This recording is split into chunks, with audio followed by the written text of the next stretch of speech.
जंगल में एक गीदड़ और उसकी पत्नी रहते थे। गीदड़ की पत्नी हाल फिलहाल पेट से थी। बस कुछ ही पल बचे थे जब उनके बच्चे बाहरी दुनिया में आने वाले थे। दोनों पति पत्नी अपने बच्चों की डिलीवरी करने के लिए एक स्थान की तलाश में इधर उधर घूम रहे थे। इतने में ही उनको एक गुफा दिखाई दी।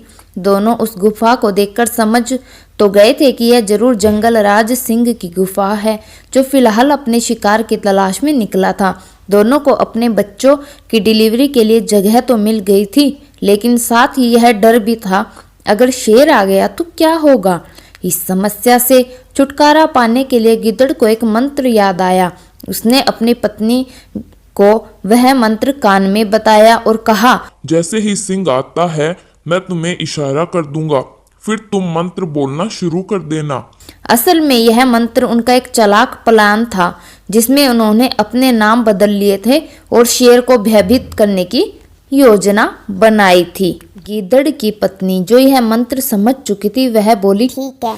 गिद्दड़ गुफा की छत पर जाकर बैठ गया ताकि वहां से वह शेर को देख सके और उसे संकेत मिल जाए कि उसे किस समय वो मंत्र बोलने हैं।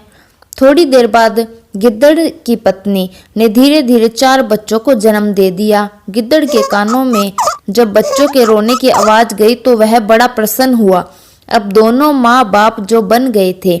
लेकिन इसी बीच गिद्दड़ ने जंगल राज सिंह को अपनी गुफा की ओर आते देखा। गिद्दड़ ने तुरंत अपनी पत्नी को शेर के आने की खबर दी और मंत्र शुरू करने के लिए कहा। अब देखते हैं उनका मंत्र क्या था। गिद्दड़ की पत्नी ने यह बात सुनते ही अपने बच्चों को रुलाना शुरू कर दिया। सिंह जो अपनी गुफा के करीब पहुंच गया था, बच्चों की आवाज सुनते ही झाड़ियों में छुप गया और देखने की कोशिश करने लगा कि आज मेरी गुफा में कौन शरणार्थी घुस आए हैं। वहां दोनों का मंत्र शुरू हो चुका था। गिद्दड़ ने गुफा की छत से ही आवाज लगाई और बोला, अरे मेरी प्यारी पत्नी, अब बच्चे क्यों रो रहे हैं? नीचे से उसकी पत्नी ने आवाज लगाई और बोली, ये तो आज खाने में शेर का कलेजा मांग रहे हैं। शेर यह बात सुनते ही सफेद हो गया और सोचने लगा कि ये कौन सी बला आ गई है जंगल में, जिन्हें खाने में शेर का कलेजा चाहिए, और इसका तो नाम भी सिंह बादशाह है। सिंह बादशाह के नाम की दहशत उसके मन में बैठ गई। फिर ऊपर से गिद्दड़ बोलता है, ठीक है, किसी शेर को दिखने दो, आज तुम्हें शेर का कलेजा ही खिलाता हूँ। यह बात सुनते ही जंगल का राजा शेर वहां से ऐसे भागा मानो जैसे सच में आज का कोई उसका कलेजा निकाल लेगा। बंदर शेर को भागते भागते जंगल में एक पेड़ के ऊपर बंदर दिखाई दिया। बंदर ने शेर को कहा कि आप इतनी जल्दी कहाँ भागते हुए जा रहे हो? शेर ने बंदर को सारी बात बताई। बंदर सारी बातें समझ गया। उसने कहा कि मैं आपके साथ चलता हूँ और मैं देखता हूँ कि आपकी गुफा में कौन बैठा है।